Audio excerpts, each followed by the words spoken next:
So you were talking about hysterectomies earlier. Yes. With my hysterectomy, I had to make the decision to have my hysterectomy and leave my ovaries in, which is something I found out you can do. You don't have to have a total hysterectomy if you don't want to. And that was so important because when you keep your ovaries, you actually keep your natural hormones processing in your body the way they were intended to. I do know several people who have taken their ovaries out and gone on manufactured hormones because they had to have a hysterectomy super young like I did, and that ended up causing more problems than benefits, and it like flaring their endo up even more, and you basically go in medically induced menopause, which can give you some really scary results, like hair falling out, skin changing, things like that. So that's why I kept my ovaries this time, and my fallopian tubes. Just my uterus is gone. How long did it take to diagnose your endometriosis and adenomyosis? So it took about 6 years for my endo.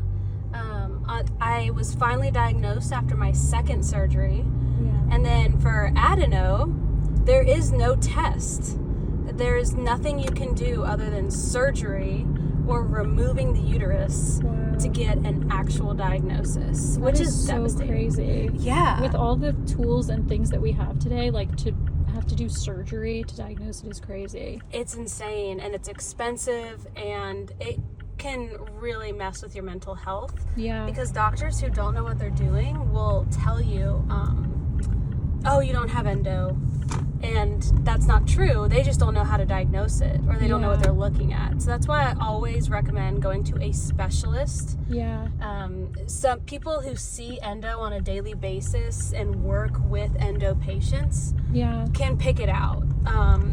But if they're just a practicing like standard gynecologist, more often than not, they don't really know what they're looking for. But the adeno, having to be diagnosed with the removal of your damn uterus, like that's devastating. So did they not confirm that you had adeno until they took your uterus out and then they could see it?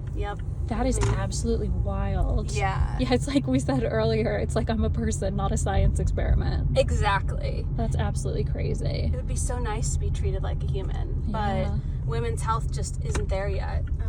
That's so infuriating. It's so painful.